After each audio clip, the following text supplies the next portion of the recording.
Yeah, I hope you can see my screen here. Uh, I will go to this presentation slideshow from the beginning. Okay. Yes, yes. So the presentation is titled as Sangam Age Polity, Society and Economy, wherein I'll not be giving a very detailed picture. I'll be discussing some of the key points related to the Sangam Age. Right. Okay. Now, already Dr. Vedachalam has explained to you about the time and the space. So, but I would like to repeat it once again. So, we are dealing with the time slice of early historic, or what is otherwise known as Sangam age. Dr. Vedachalam mentioned Sangam is a very learned term. It was used only in the early medieval period after about 7th, 8th century. But the literature is old, and this Sangam is applied to this literature because these texts were compiled in the early medieval period, somewhere around 7th, 8th century or around that time. But actually, archaeologists call this period as early historic because this is the period where we have evidence of writing. Actually, history is divided into two, as prehistoric and historic. Historic period is determined on the basis of the presence of writing. And for the prehistoric period, we don't have any evidence for writing. And this period, early historic periods, start somewhere around 500 BCE. There are debates. Some people say it could go earlier. We need to do more research. Recently, at the site of Kiridi, they have got a date of 580. So we can roughly place this early historic or Sangam age between 500 BCE to 300 CE. Whereas some of these text Sangam literature could span over this period, or the later epics and all slightly later, post what is known as post Sangam work. Anyway, we will not be bothering about all those minute details. So basically we are dealing with this period from 500 BCE, about 2500 years ago, then up to 300 CE, that means about 1700 years ago.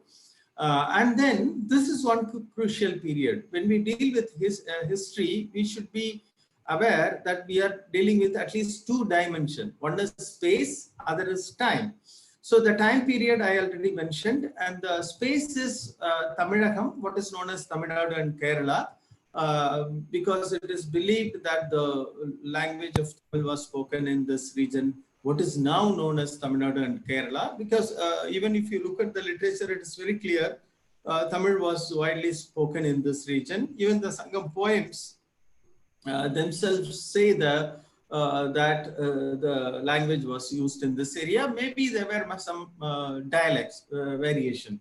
Another important period before the early historic is known as Iron Age, which started somewhere around 1000 BCE, or as Dr. Vedachalam pointed out, it could go earlier, and it continued till about 500 BC. This period is very crucial because if we want to understand the Sangam period, Sangam age or early historic, we need to understand the Iron Age. The Sangam age did not come all of a sudden.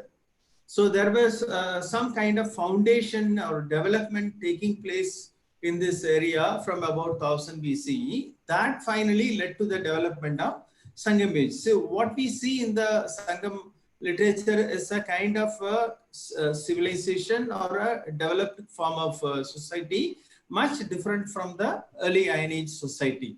So that distinction we should be aware of. Now I'll also talk about the type of exchanges, how the society develops. Society develops through exchange relationship. That was one important factor. So this we can distinguish from the Iron Age to the early historic. People started exchanging their product, and that led to a kind of cultural interaction. What we call in Sangam literature as thinai. We have 5 thinais, basically 4 thinais, and one being seasonal, Kurinji, Marudam, Mullai, Neidal, Palai.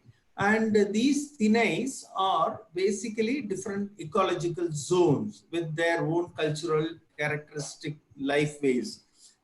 See, for example, Neithal is the coastal region where people mainly indulged in coastal trade or overseas long distance trade, and they were fishing. Whereas in the Mardam tracts, people were producing rice and were more involved in wet agriculture. In the case of Mullai or forest area, forested pasture lands, people were rearing cattle, sheep, goat. So that was different. In the case of dry region, what is known as Palai, this prevalence of some kind of dry cultivation, hunting, gathering prevail. And in the hill areas, what is known as Kurunchi, people were involving in shifting or zoom cultivation, or what is known as Punam cultivation, and they were also involving in hunting gathering. So that is the common scene that we see in the literature. So these different regions, they started interacting among themselves. They started exchanging their product. So that actually led to the development of the Sangam society, which we can, if you look at the literature, we can see. And this kind of exchange relationship, there are different kind of exchange relationship classified. See, one is reciprocity, another is redistribution, one is market exchange. So in the Sangam age, probably this reciprocity, redistribution, and market exchange happened at some point. This is explained by an anthropologist and economic historian called Polanyi. See, reciprocity and redistribution, they are based on trust and confidence. Reciprocity, what? Suppose if we go to our friends or relatives' place, we go and offer something, and that is the tradition in Tamil Nadu. When we go to somebody's place, we take some kind of our vegetable grown in our garden. Even today it happens. If some of your relatives visit your home, they bring what they produce, and then you don't return you don't return the vessel or anything in which they give you something. You put something in it and then give. This is called reciprocity. Again, this Pudukota is Moivirundu, could be called a kind of reciprocity relation. This is how exchange relations started. And then there is something called redistribution. So this reciprocity must have started in the very early time, in the Mesolithic period, where people don't calculate. So if somebody gives you something, your relatives or somebody, you don't really measure and give. So it is you return something, there is no calculation. Redistribution is something to do with the political formation. There is a king and there is a chief in a village, where all the people of the village, they produce something and they give it to him. So he gets so much of goods and commodities which he cannot consume alone. He gives it to free to all. This is known as redistribution. So people of a particular territory or a village, they produce so many goods, and then they contribute to the chief, and then chief in turns returns it to the people. This is known as redistribution. This is where the political or the system also is involved. Then comes the market exchange, which is very free, where there is no personal relationship. People started exchanging. So all these three forms of exchanges existed in the Sangam literature. First, reciprocity could be called as social dimension. It's a social relationship. Redistribution was associated with the political system. Market exchange was more economic. So here in these three kind of exchange system, we can see three forms of relationship: social, political, and economic. Okay, now coming to the Iron Age, already Dr. Vedachalam presented how people were burying the dead. So the dead people were buried. Sometimes the dead body was buried and some bones were selected, and people built different kinds of monuments for the dead. We have in this picture a cane circle, a cyst burial, a dolmen. Extreme on the right, there is this umbrella stone of Kerala. Then there is again a cyst burial from Sutukeni. and then a sarcophagus. Recently in Pallavaram, they found a sarcophagus, Archaeological Survey of India. Then you have menhir. So these kinds of megalithic monuments were built probably from 1000 BCE. That itself suggests some kind of social relationship. You know, sometimes people celebrate death. Even if you see some of these Tamil films, you can see people dancing and going. You know, it is inevitable that, you know, those who have come to the world one day has to go back, or they have to die. So in ancient time also, people took death seriously, at least from the some point of time, and they started making elaborate burials as a kind of you know, love and honor and respect for the dead. So they were producing these kinds of monuments, and which was a communal activity. It was not done individually. People were coming together. They were honoring the dead person by erecting, and then probably after the death, maybe after 16 days or 1 month or sometimes even 1 year, they were erecting these burials. They are known as Karpadai or Perum Padai. You know, the term Padai, Padayal or Padai is also related to offering worship. So probably in this Iron Age, people were worshipping the dead. This was a dominant tradition. We do not know what kind of other deities they were worshipping. That is what we see as the first stage in the Iron Age. These burials also continued in the later period.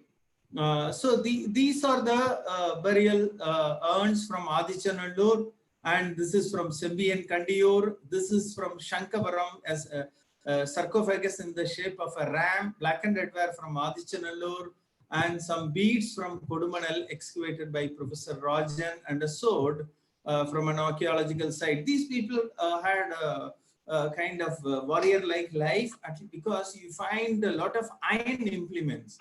So that itself shows that social conflicts increased in the Iron Age somewhere from 1000 BCE, and probably the idea as well as the action of cattle lifting, Agol or Agol Pusal, must have started in the Iron Age. The Iron Age society was probably chiefdom.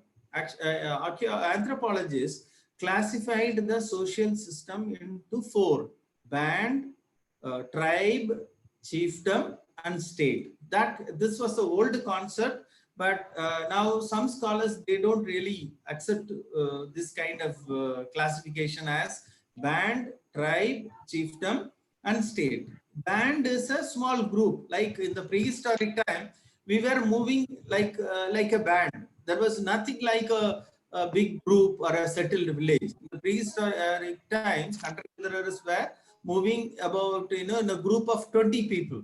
And that is what it is said, sometimes 20, 25, or could be more. And that is called as a band, and they did not have any kind of settled village. Probably they could have had chief. So that is considered as one form of social organization. Then comes tribe, which might have started in the Chalcolithic or Neolithic period, when people started domesticating. They were living in a village. Then we have something called chiefdom. Chiefdom is a kind of lineage society in which these chiefs or the senior person, they had an important role, because what we call as Mutor Ilayo, we get a lot of reference to this senior person, and they form a kind of social relationship in which chief certain groups, they get a higher status. So that is a chiefdom kind of society in which the chief receives these goods contributed by the people and then redistributed. So certain people in this chiefdom, they enjoy a higher status. Then comes state as a political formation. State is a very formalized system in which there is machinery, and it is associated with urbanization. And there are so many debates on the state formation. I'll not go into the detail. One argument is that whether there was state in the Sangam age or not. And some scholars used to, describe Sangam age as a kind of very primitive or something like tribal. But I think that may not be a very accurate expression as far as my opinion is concerned. Again, to call this as a state is very heavily, state is a very strong word for that. I feel that state as a system probably developed much later. So it will be ideal to call the political system as a kind of a political formations of the Sangam age. We need not bother whether it is a state or chiefdom. I think it's definitely a well-defined political system. It existed and during the Sangam age, because if you look at the literature very carefully, these kings exercised power over the territory. They were strong political powers. We cannot directly apply the term state to that, because we can apply state as a kind of formation somewhere in the medieval period. Even if you look now, the state acts as a powerful entity developed only in the late 19th or even late 20th century. There was no, things were much different. See, we cannot use the present day concept of state to the medieval and early period. But definitely this Sangam age society was well organized to a certain extent, and there were some political formations in certain pockets, not everywhere, because we need to look at the evidence more carefully to understand this. So we call this Sangam age or early historic period as an age of urbanization. We use the term civilization. We can ask, why should we call this as a civilization? Again, civilization may be a heavily loaded term. Urbanization is more accurate because we find evidence of writing, evidence for long distance interaction and exchange, introduction of coins, craft and industrial productions, urban centers with the use of brick architecture. So we can definitely say the traces of urbanizations are seen in some kind of areas. So if you look at the literature, why literature has to be composed on Kaveri Kumpatinam, Patinapalai. Same way, Madurai Kanji. Why a separate dedicated text has to be composed on the city of Madurai? So if you look into very carefully the literature, you can see that how these poets were wondering about the town. Nowadays we have, our modern writers, contemporary writers going to towns like Mumbai or Kolkata, writing a book on the cities. Similarly, in the ancient times, these Sangam age poets were composing text on the cities, and they were rewarded by the chiefs or the kings for their duty, because it is in a way helped the Sangam age kings to maintain control over the territory, and also help the Sangam age king's power or authority over that territory. That is a very important point. Just like Madurai Kanji, that literature in a way legitimizes or gives validity to the king of Pandya. Patinapalai gives validity to the king Chola or Karigalan. So this is the kind of system. So when we look at the Sangam age poets, we actually ignored them in a sense. I think they were purest form of intellectual. If you read the poems very carefully, you will understand that these people have minutely observed. They had very good knowledge. They were like observers. They were observing like modern day anthropologists, ethnographers, or even journalists. They were also like intellectuals. These poets were giving advices to the kings, because sometimes kings were, driven by emotion and passion. They were killing each other. Many people died, and so sometimes they burned the crops. We have evidence for burning the crops of enemies, and all these things were happening. And about Abhayar advising Adiyaman, and these kind of poets were intellectuals. So the poetry is also another characteristic feature of the Sangam age or early historic period. This particular map shows the important early historic or Sangam age settlements and Iron Age settlements together. If you look at the map, you can see number of burial sites in a very high concentration. So this itself is an indication that from about Iron Age, the population density increased in this region. And again, this kind of way of life continued till about 500 CE, when the society actually transformed and a lot of other changes took place. These are the sites explored by archaeologists and also as part of historical project under Dr. K. Rajan. Along with his team, he has done a lot of research on that. Now we will come to the Sangam Age territories. The concept of dividing territory, we call Chennai as a metropolitan area, as an urban center. We call a small center, a small village. How? In the same way, the settlements were divided. So if you look at the literature, we get references to the term Nadu. Nadu means a territory, a bigger territory comprising smaller area. Sometimes Nadu also meant a smaller area of people inhabiting in a particular area. Mudur, Kurichi, Kurumbu, because probably it was a protected area, Cheri, Padi, Perur, and Pattinam. So the settlements were divided. If you see this Pattinapalai, it describes the settlements of Chola country as Kurum Pallur Nedunchonadu, the big Chola country with the small settlements. Even now, if you travel from Tanjavur to Kumbakonam, you will see so many small settlements with buses stopping regularly. Same way you travel from Tanjavur to Pudukkottai, you won't see anything. That is brought out by this Pattinapalai lines, Kurum Pallur Nedunchonadu, where because of the river water and Kaveri, there were so many settlements in this particular region.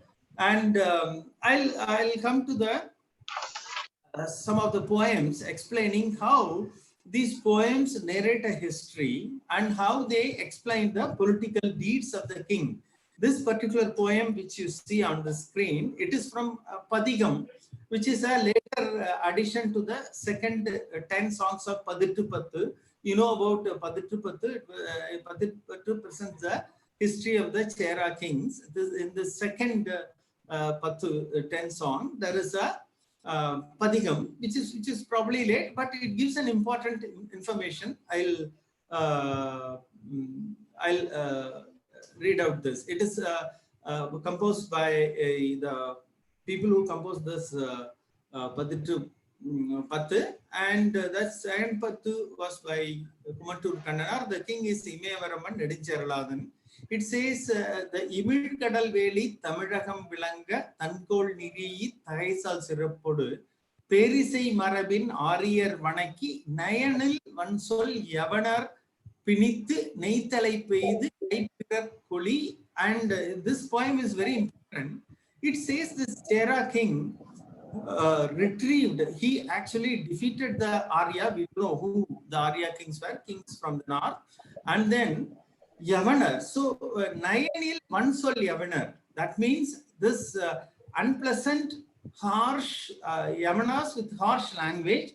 He seized them and tied their hands behind and poured oil or ghee on their head, and then recovered all the diamond from them and then redistributed.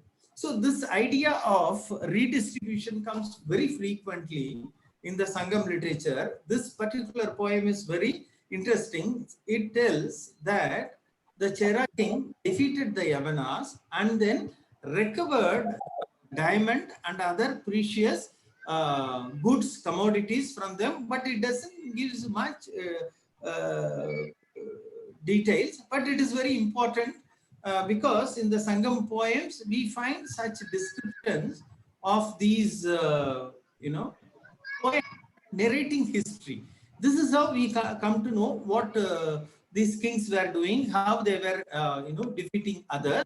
But we are not able to precisely fix some information. Yavana is a common term for Westerners. It could mean anybody from West Asia to Africa, Europe. But we do not know. Either the Yavanas or Greeks were also there in northwestern part of India. but we do not know very clearly. But we have evidence of Cheras defeating the probably Kadambas in the naval war. So this is one clear indication that the Sangam age kings were powerful. We cannot call them just as a kind of small entities. They were a kind of a strong political formation who were controlling their own territory. This is where I am trying to suggest that we cannot categorize them as a kind of primitive or tribal. They were a political formation, but we need to research and find out appropriate term. This is another poem there. I am trying to present some poems, and then I will come to the political system. So this is about I King, and who was presenting all giving a lot of gifts to this all these people. He patronized so many poets and other people. So here, if you look at the Sangam description very clearly, there is a chief, and this chief goes on giving things to people. So this is where the idea of redistribution, which which is very similar to what is known as categorized as chiefdom, where the goods and commodities that are coming to the chiefs, they are redistributed. So in this poem, say that the king of Ai, who was acting as a kind of patron, he died. So the moment he died, his body is burnt, and then the country is so desolated. There is nobody to support. So this is a idea conveyed in this poem of Puram 240. I'll not read this particular poem. Here, the concept of Kalan ennum kannili uippa. So the concept of Kala or Yama, taking away the soul. He reached Melor Ulaham Eidinan, because there is a belief that if you do good deeds, you will reach the heaven. So here, this idea of Melor Ulaham, the heaven is brought out, and this poet explains the predicament. What happens the moment the chief dies? The entire redistribution process stops. That's what brought in this particular poem. Another poem, Purananu 49, it talks about Cheraman Koka the Marman. It is by Puigayar. It tells, shall I call you as a Nadan? Nadu means territory, or Uran, Ur, a settlement. Padibil Panikadap Cherpan. Cherpu is a kind of, this is probably a Kerala context. Cherpu is a kind of which is occurring in the coastal context area. So here, Nadu is probably a Kurunchi kind of landscape.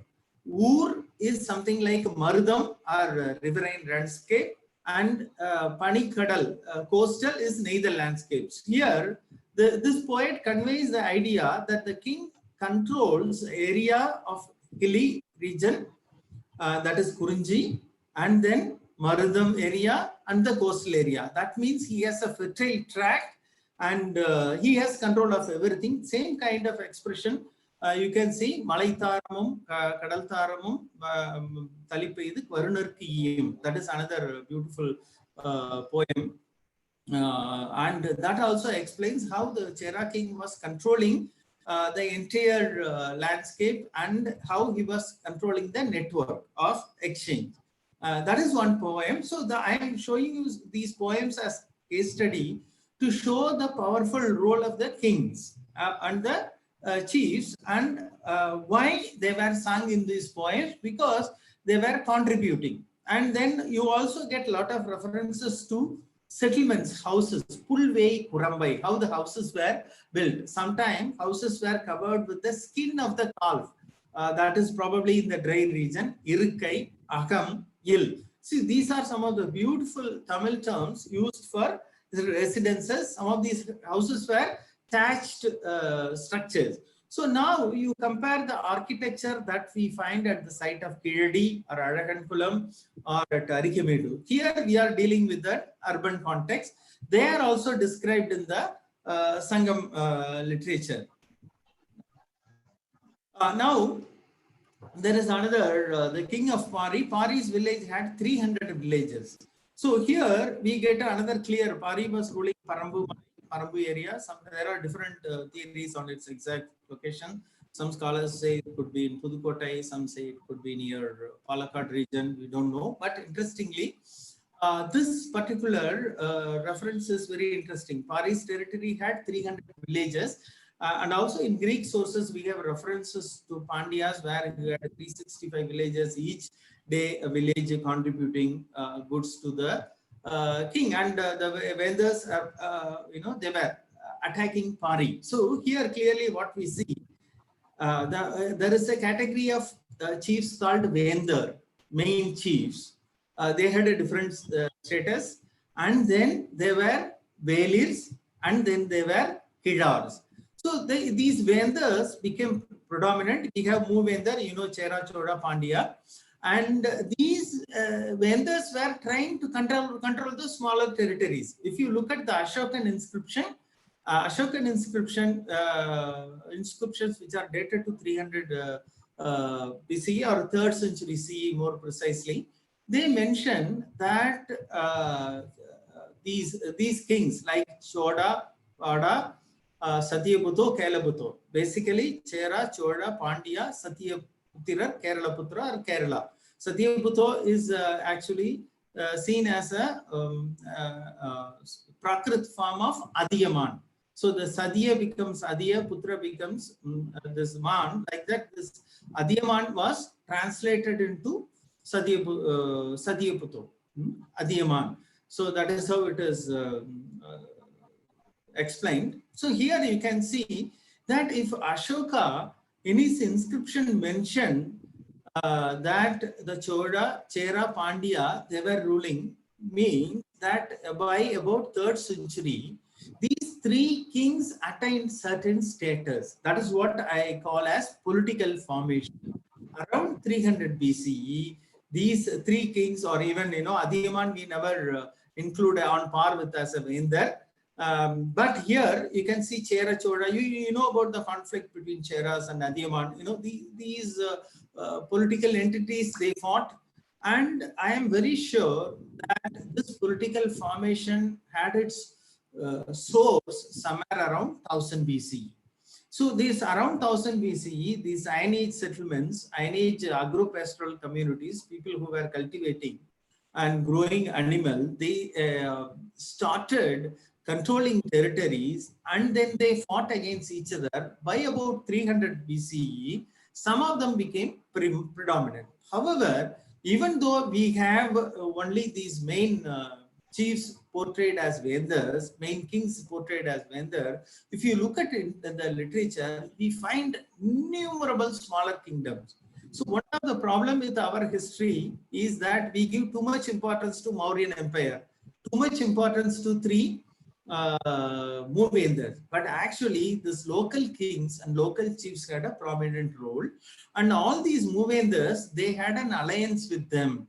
So what we see here is in the early historic Sangam age, these Movendars or these Vendors, they try to become dominant by controlling the other smaller kings or chiefs, and that is what expressed in the poem. However, the smaller kings and chiefs were also sung in the poem, as we know from the literature. Like Pari, these smaller kings or chiefs were more closer to the poets. They were more friendly, whereas Vendors were more, bureaucratic. They had an administrative system.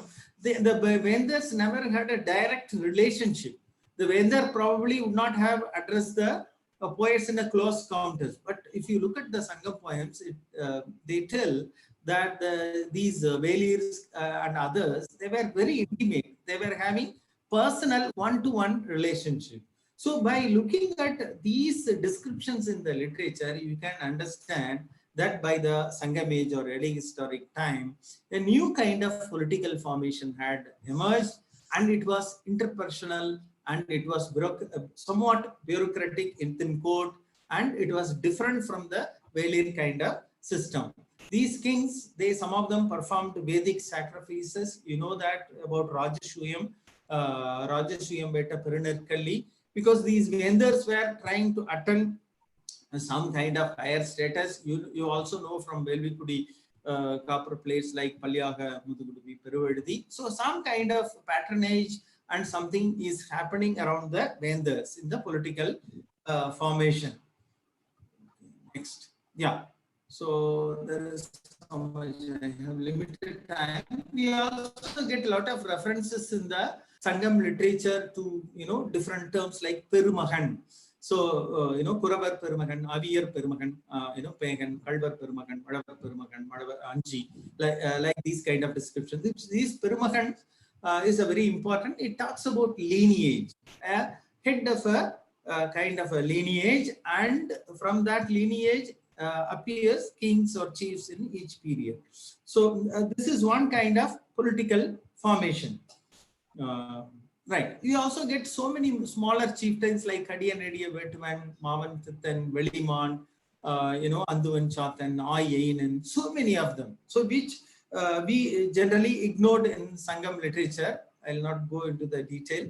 Chiefs, we have Nannan, Pohutterni, Kodai Purunan, Nallir Kodan. So what we get from these poems and description is Sangam age society was diverse in nature. The political formation, we can't say it was one monolithic. That is again our mistake. Even Mauryan Empire was considered as monolithic way of, one single strong empire. Even actually such a strong state developed in India only in the 20th century or later part of 20th century, when we now have a lot of control, government, system like Aadhaar created, there is more tighter official political system. But when we go back in time, that was not the case. So we have some kind of, multiple political formations, which I would say in Sangam age, in the hill areas, there were these band kind of hunter-gatherers.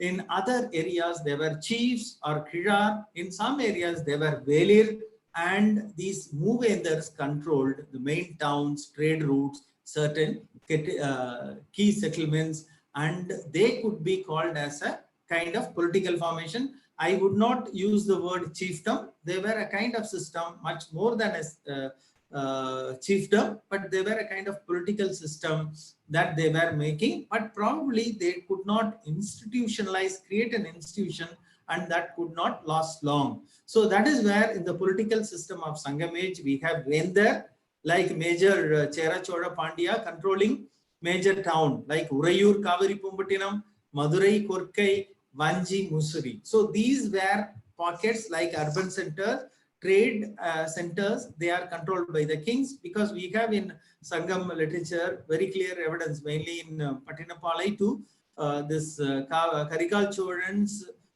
port of Kaveri Pumbuttinam, goods that were unloaded were stamped with tiger seal. So that means some kind of tax was collected. That system existed probably in the trade routes. There is also reference to Ulkudai Peruguvadi. That means these people were collecting taxes. So we have vendors, they were controlling the key areas. Even if you look at this Agananur 149, it mentions about Pandya king invading the port of Musiri and taking an image, Padimam Bhavya. That is a very important reference. So when we come to this particular study of literature and archaeology, we can understand Sangam period, there existed strong political systems more than chiefdoms existing, controlling major urban centers. Then there were velirs and other chieftains. Some of them were undertaking cattle raid, and they were controlling smaller areas. And then there were kirars controlling small villages.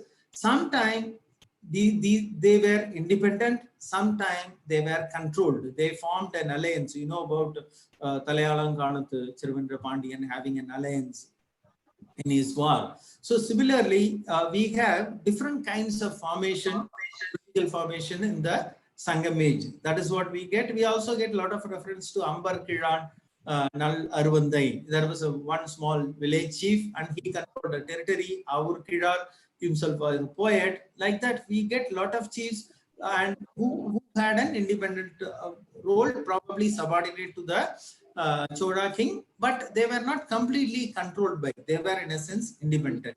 So that is the idea. I am coming to the end of political system. I'll take another 10 minutes and try to explain everything. Was there a state? What was the political system? This is the summary. The political formations of the Chera Chola Pandya, the Muvendas cannot be called tribal. Probably there existed tribal forms. That is different. So we cannot totally say entire Tamil Nadu was one. Tamil region or Tamil Nadu and Kerala was one, was controlled by one system. There existed different formations. There were political formation more than chiefdom. One, there were chiefdoms. There were tribal kind of formation, not tribal in the negative sense, a kind of community oriented, and there were bands.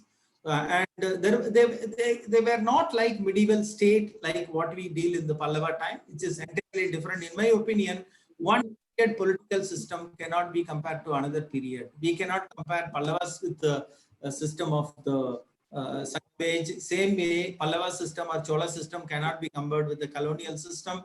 Colonial system, modern system cannot be compared with the Sangam age. They are entirely different.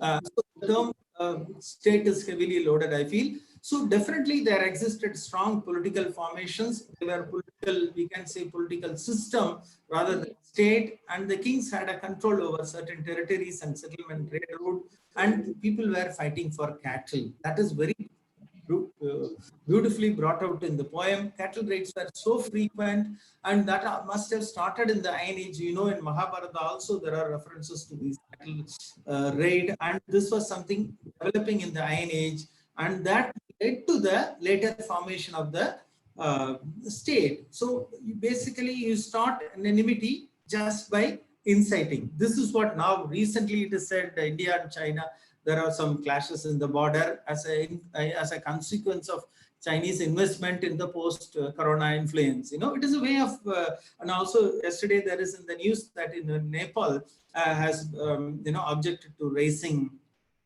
building a road in the border area in which there are people who see Chinese hand. So these kind of inciting enmity or expressing their, their dissatisfaction or domination starts with some kind of deed for which cattle raiding is a trigger. It is a way of, expressing their dissatisfaction. It's a way of asserting domination. It is a way of subduing. We can see some parallel. This is what happens in the cattle raid. Sometimes we may think, it is very wrong to take somebody's cattle. Why these people are doing it? It is a part of political system. And similarly, if you look at the Sangam literature, people were burning their crops. For you, for us, it will look very illogical. But that is a way of, developing control. It was a different kind of system where, it is said that even in ancient times, small, fish eating, big fish eating the small fish, a kind of system in which the smaller bodies were eaten by the big fish and a bigger state formation takes place. So now we will come to the Sangam age society. As we look at the literature, we get evidence of, this so many communities. Again, Sangam age was not one. There were so many communities. We can't use the term caste. Probably they were lineages or kudis. Kudi is the correct term, kudi, to describe different lineages or clan groups. And they had their own way of life. Probably, in my impression, such isolated groups marrying within that could have led to the caste-based system. It is not somebody, caste system or something inserted into it. There is something basically behind it because of the smaller community formation. I am hesitant to use the word tribe in the early period. Now, we will come to this society. Society was, was divided or determined by according to the local ecological zone. We saw ecological zones already. We saw Kurinji, Bharadam, Mullai, Neithal, Palai. And we have different kinds of people doing different kind of occupation. They were classified and given different name like Kuravar, Kuratiyar, Kanavar in the Kurinji, Udavar, Udatiyar, Kadayar, Kadasiyar. Again, the term Kadayar and Kadasiyar could be a later interpolation. Mullai, Ayar, Aichiyar, Nulayar, Nulaychiyar, Paradavar, Paratayar, Einer, Eitiyar. So we have all these communities, and also we have references to Brahmins performing sacrifices. That is also there. The houses are also described in Perumbana Tupadai, and they were migrant traders, people speaking different languages. So we definitely had diverse communities. We had evidence for hunter-gatherers living in the hill area. So Sangam age society was in fact diverse, and there was no strict social structure as we imagine. But probably the structure started much later period, not even in the Chola times. Probably it evolved, but it was transforming. And sometimes we try to take present day identities and fix it directly. It is very difficult because in the colonial time, a lot of changes took place in the social and identity formation and labeling. We need to be very careful. So when you look at the Sangam age communities, they were ecology or occupation, ecozone oriented. There was a lot of social variation, no clear hierarchy, but certain social distinction existed. People had this notion, so this existed, that is expressed in some of the poems. So this notion of higher and lower sometime existed in some context. We cannot say that the whole society was uh, structured. And if you look at this Mangudi Mardana's Purananuru 335 poem, it mentions about Thudiyan, Panan, Parayan, Kadaman. In Naangaladu Kudiyum Illai. That shows that probably these groups of people were maybe they were very strong communities living in a particular area who could be the original or this Kudis. In Naangaladu Kudiyum Illai. I don't know what exactly they mean. That shows that these communities were very strong and important at that point of time. Now we will move over to the economic aspects. So I have, I have about 5 minutes. I will try to rush through. We have evidence of agriculture, irrigation, and craft production and trade. I'll go fast. And we have reference to Punam cultivation or Zoom cultivation. You know about Punam cultivation, in which shifting cultivation, what is called Eribuna Kuraivan Kurayal Nanna, Karibuna Vrakin. Here, that is being compared to the cremation process. And it is very important poem in which it says that Adiman's fame will never die, even if he reaches the heaven. But here, this is Eripuna Kuraman. Eripunam is actually refers to this process of shifting cultivation. Yeah, right. So we also get a lot of evidence for this wet agriculture or cultivation of rice in some regions. This particular photo shows you the rice grains excavated from Purundal by Dr. K. Rajan. And there is another Puram 35 poem by Vellaikudi Naganar talking about Chodan Kulamuttu 11. It says that how this agriculture is important, how the power of this particular king is dependent on agricultural process. So here the poets were very clearly expressing that agriculture or primary production supported the army. And again we get this reference in Pattin Palai, Kaadu Gondru Nadaki Kulam Thottu Valam Piriki. So this is another proof that by developing these irrigation, the kings were controlling.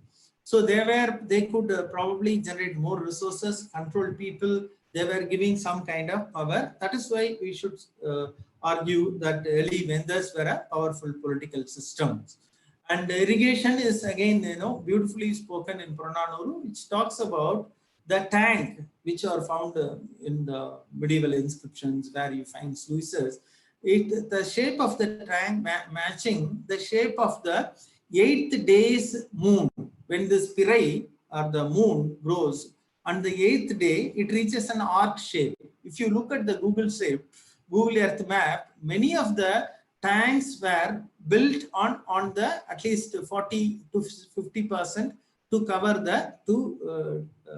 area to cover the course of the stream, so that the rain water could be harvested. So this particular expression in the context of Paris country is very beautiful. How this tank has to be constructed in the shape of a 8th day's moon, which you can see in the later inscription. Cattle rearing and cattle fight was very common, and also the hero stone tradition, that is also very common. If you say that cattle lifting and cattle fighting for cattle, it continued in the Pallava times also. If you go to Dharmaburi and Sangam, there is so many hero stones erected. They were in the 7th, 8th, 9th century. They suggest that this tradition continued from early time. And also this particular poem, it talks about, and again the king of Adiyaman, where the how these hero stones are decorated with a peacock feather plume, with offering some kind of toddy, nar ari. Nar means, nari is the term used for toddy, coconut toddy, and that is being offered. So here this particular poem tells us how these hero stones were worshipped. And then this particular poem, the particular stone which Dr. Vedachalam showed yesterday, is from Puliman Pombai.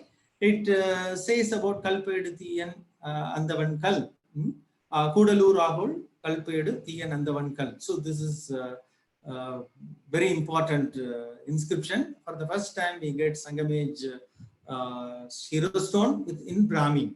It also talks about Ahol. Ah means cow and hole is blocking, or this is very important expression. And this hero stone tells us how script was commonly used, how these heroes were worshipped at that point of time. Now I'll show some of the photos on the crafts. I'll quickly go. Ceramic production and also weaving, evidence for textile production. We have a reference to Prom 299 about a small village with cotton cultivation. A bow-like tool was used for separating cotton from the seed. Women cleaning the cotton in the night, sitting in a small fire. From 326. Women making thread from cotton. See, paruthi pendir.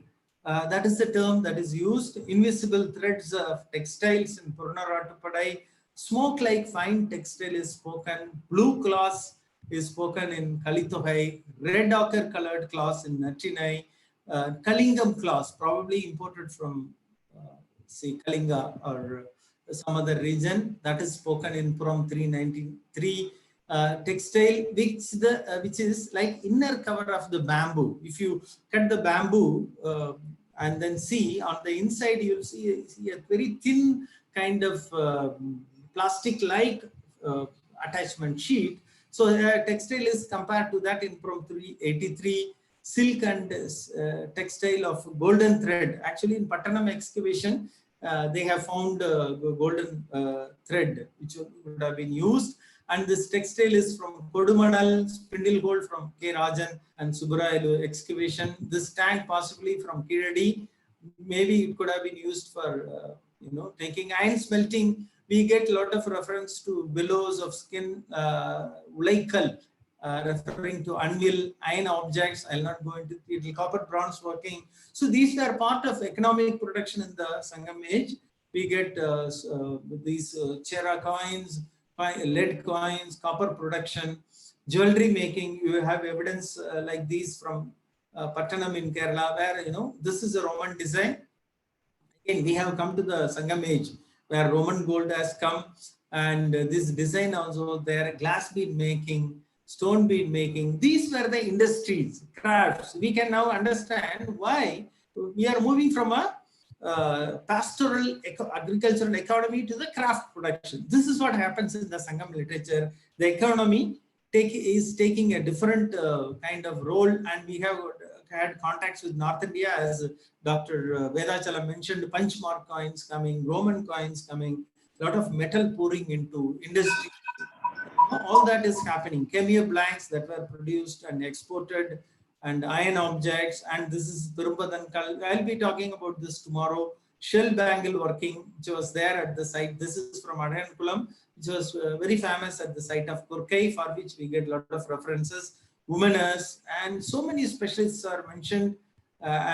These are some of the sites. I think I'll not go into this. I'll show this tomorrow since there is no time. So now from this description, you would have understood how polity was, how different kinds of systems existed in the Sangam age, and how the society was diverse, how the economy had different components. So we can clearly understand in the Sangam age that all these political formations, diverse political formation, and all these diverse social system and diverse economic production existed. We should never try to say that Sangam age society was like this from a single. It was diverse kind of system, and that is very much evidenced by the archaeological literature as well as the literary references. When you look at archaeology and literature together and also look at literature in deep, we understand that the formations were diverse. Thank you. I think I took more time. Yes, sir, that was really extremely interesting and fascinating. We could understand why Tamil was chosen as the classical language. It has been like such an advanced society, and we've seen, the growth of society and civilization through your slides. We do have a lot of questions. Could you just check the chat box and answer them at your convenience, at whatever order you want? Yes, yes.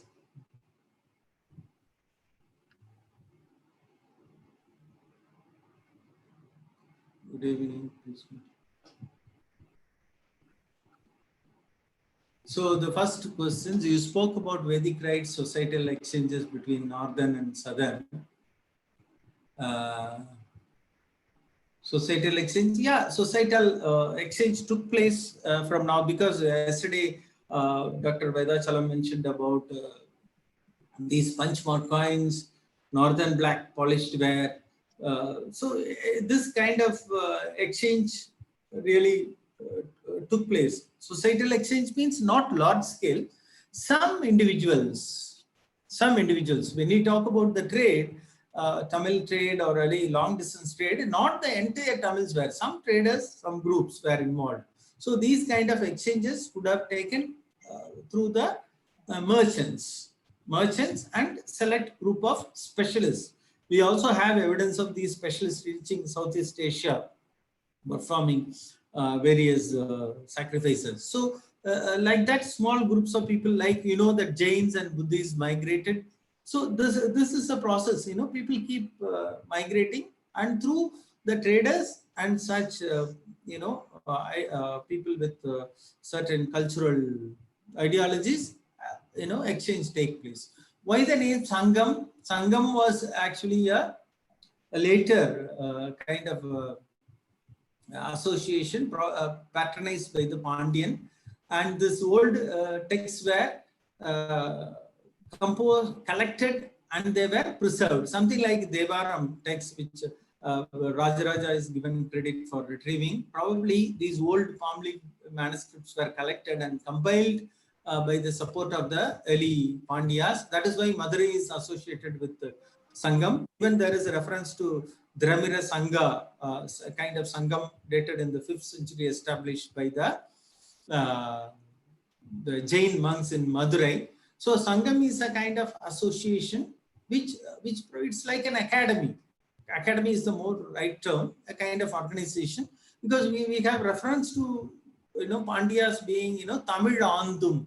It says that Pandyas were doing some kind of research, some kind of service to Tamil, and these kings actually supported languages and literature. That is why we see Pattinapalai and Madurai Kanchi, all these texts.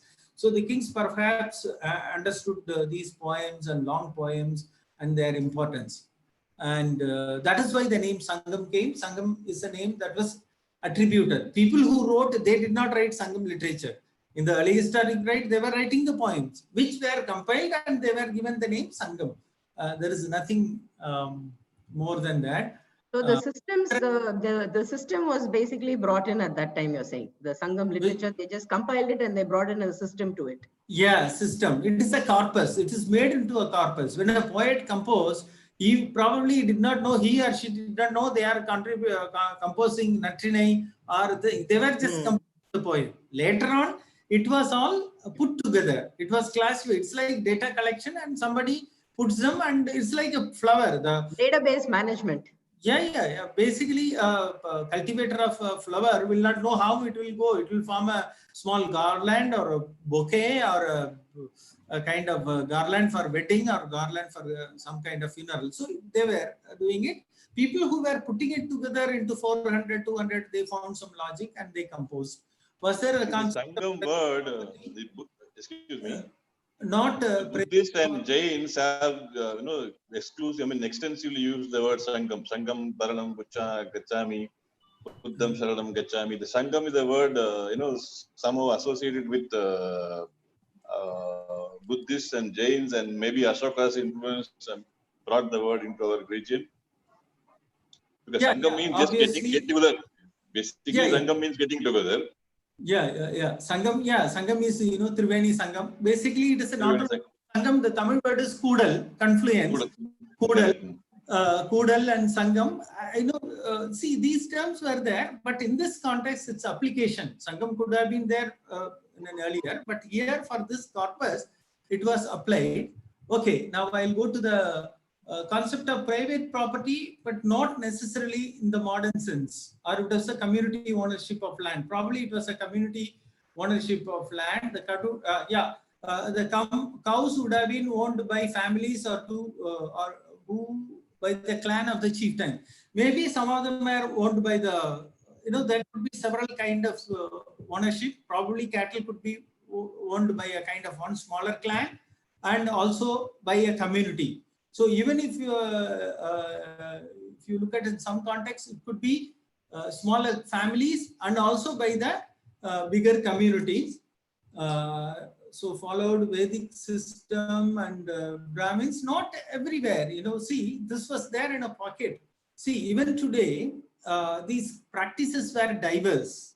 In some point, somebody adopted these. They were diverse forms of evidence in different areas. The kings preferred these ritual sacrifices, like we have Rajasuyam Vetaperinarkili, and we have references in the text for the Brahmins. It was there in some context, not a wide spread. No, that's what I said. It is a diverse society, not a monolithic society. Different practices existed. What was the division? Based on caste. There was no caste. We can't use the term caste for that. It can be used as a Varna system also. Even these Varna and caste systems, they are alien to that. I think they were some kind of communities. That's it. So if you are trying to use the word caste or Varna, that is entirely different. There was no Varna system at that point of time. Is there any reference to harvest festival which could show the existence of agriculture?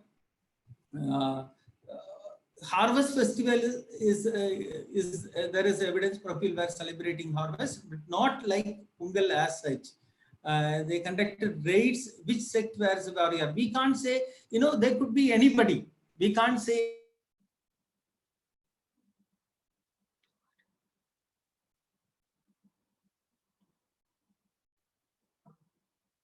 any particular site. Hunter-gatherers could have not today's society to the Sangam society directly. We are 2000 years apart, so we cannot say. They could be some kind of warriors, and they could be anybody. Okay, so much information. Thank you.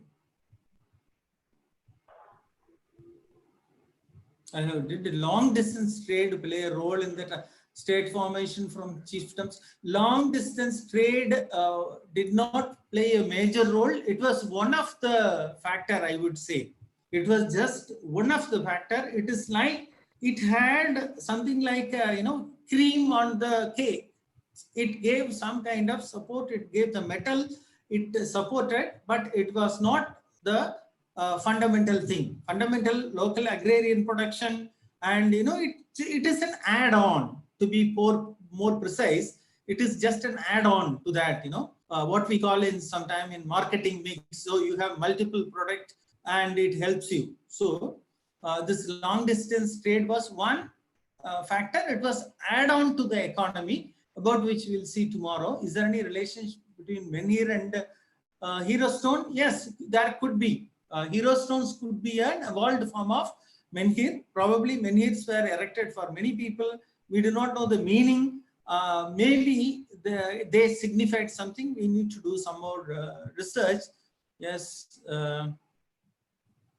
Women in the food production system, I think women were also part of these activities.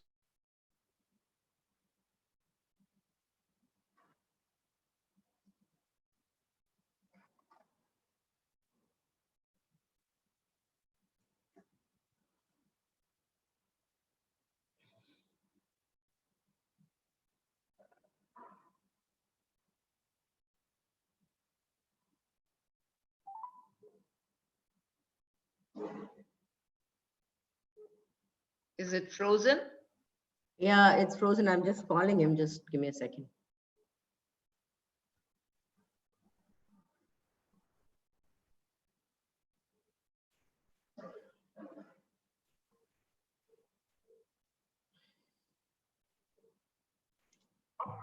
Yeah, it's frozen.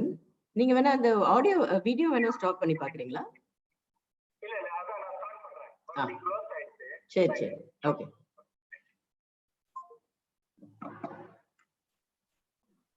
He's just coming on.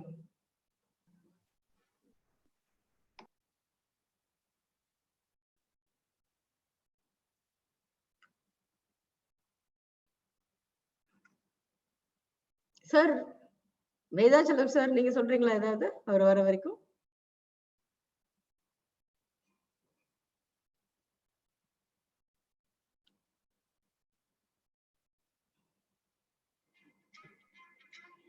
He's back again. Yeah, yeah. Sir? Sorry for the. I got a. Then everything went. நீங்க கடைசியில பேசுங்க sir. நான் கேக்குறேன். Okay, okay. Yes. Yeah, we can see you. Yeah, yes. I think we finished.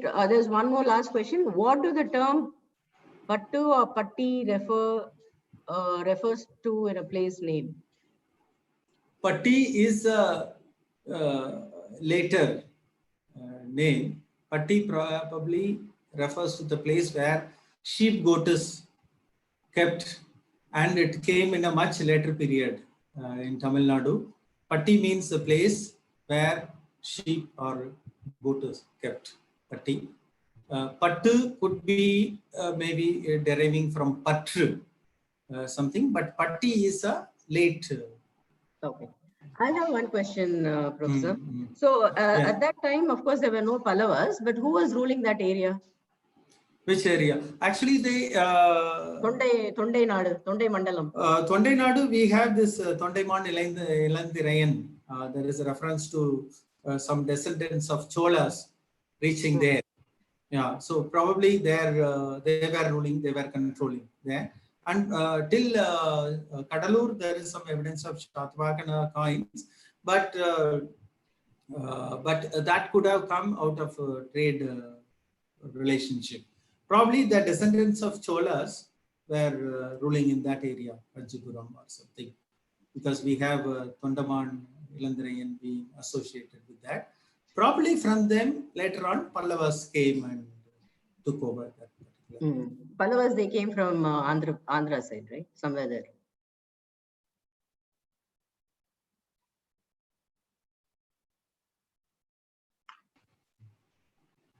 Pallavas came from Andhra area. Yeah. Pallavas came from southern Andhra Pradesh. Yeah. Okay. So thank you so much, and we are looking forward to your speech tomorrow also on trade. That is my favorite topic, by the way, internal and external trade. Dr. Vedachalam, a few words from you, Dr. Vedachalam, on this topic. Konja solringla for a few words, sir. Solunga, or frozen.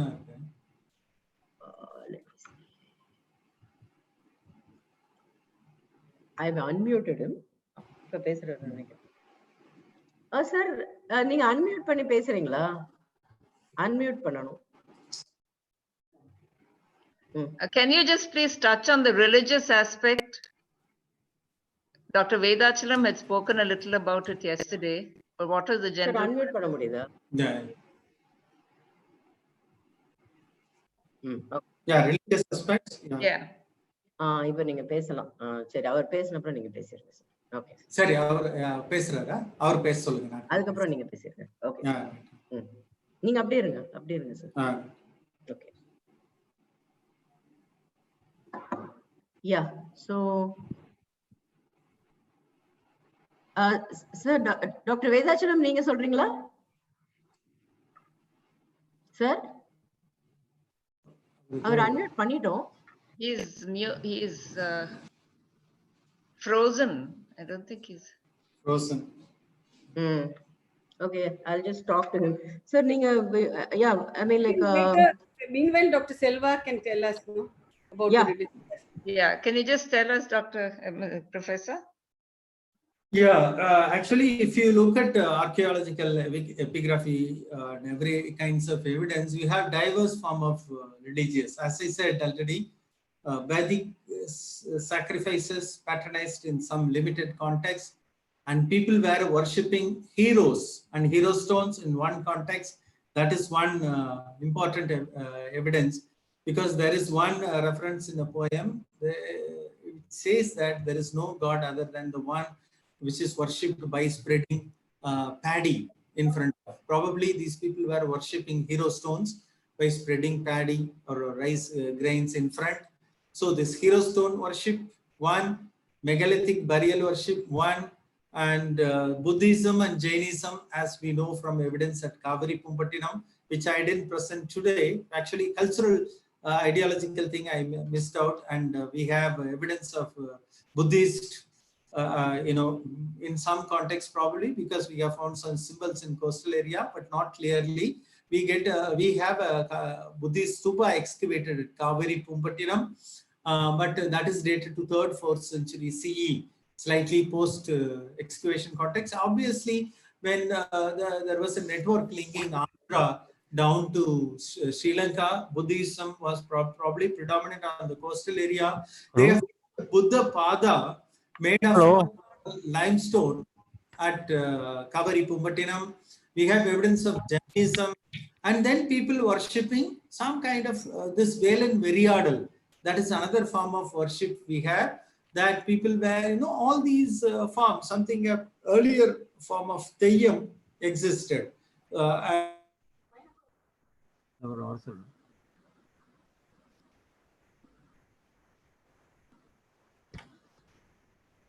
And there were the lyrics of ideological forms existing. So the conflict between these start emerging from the 4th, 5th century, when the state formation under the Pallavas take place.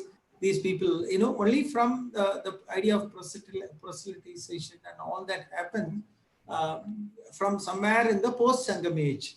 And we see that conflicts and Bhakti movement and everything. That is very well, that comes after the Sangam age. So clearly we can see that a kind of transformation from the Sangam to post-Sangam to later period. Post-Sangam age, probably when Buddhism, Jainism were dominant. We have, Buddha Datta, Vinaya Vinicya, evidence at Kaveri Pumpattinam, and a lot of Jain text, especially in the post-Sangam text. Chilapadigaram, all that, they probably portray a situation in the from 3rd, 4th to 5th, 6th, 7th. Probably it was there even later, because you get some Buddha images in some corner, and these religions completely disappeared in the later context. So here also we see a diverse forms of religion, and people were, accessing all these forms of worship. Thank you, sir. Yes, Vedachalam, sir.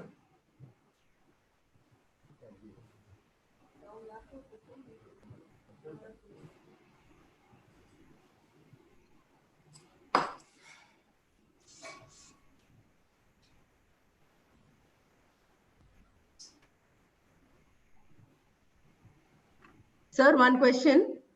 last question from my side. I'm sure you'd have heard this a lot. Do you, from your experience, have you seen any a connection between IVC and Sangam period? No, not directly. They belong to an entire life. See, my argument is that we cannot compare even Chola society with the Sangamite society. That is, they are entirely different. Even Pallava society was different.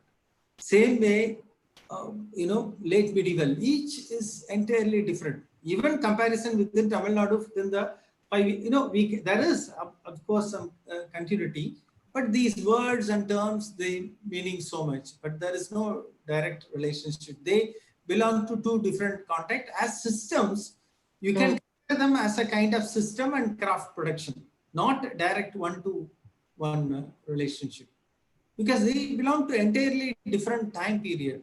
So it's almost 2000 years and 2500 years and 2500 kilometers apart. Yeah, and if people are trying to find a link all the time. Yeah, but that is something popular notions are there. See, popular notions, they want to see some kind of relationship. But when as archaeologists we look at, we need to see evidence. Research. Yeah. And also we are very, it's like something like philosophy. Philosopher is said to have, said to search for a black cat in a dark room, a blind man, something like that. We don't know what these cultures are. We use this term, that term, and try to sort of make a meaning out of it. We are not really, that is the problem. See, we are working in a very, it's like we are working with the coronavirus today. Exactly. So cultures and all that we do, we are not able to, we take, there are not many, there is, if at least the script is deciphered, yes, we can. Otherwise, working in a very blind corner, we are not able to do anything with that. So that is one of the issues. Okay. But there are certain continuity in the sense, some traditions like shell bangle, you find cornelian. So they suggest some network connection, some parallel is there. Some technological ideas, yes. Technology, it is not technological transfer ideas, concepts. Like we have, our poets are very obsessed with the Himalaya and Kanyakumari. They start with Himalaya. They have a lot of knowledge on this northern India. That ideas are there. The poets carry a lot of ideas, but not as directly to link with Indus Valley. Yeah, for example, we don't find Pandya coins in Indus Valley, something like that. Yeah, that is much later. Yeah, they are entirely different. Okay. I think Dr. Vedachalam is back. Yeah, okay. But he can't talk because he doesn't have a mic. Why? Tomorrow he said he will talk. Okay, right. So thank you so much. It was a very, again, a fascinating and enlightening lecture. And tomorrow, again, it will be at 6 o'clock. I look forward to meeting you all then. Okay. Thank you, sir. Yeah, thank you, sir. Thank you. Thank you, Dr. Vedachalam. Okay. Yes. Bye. Thank you, sir. Bye.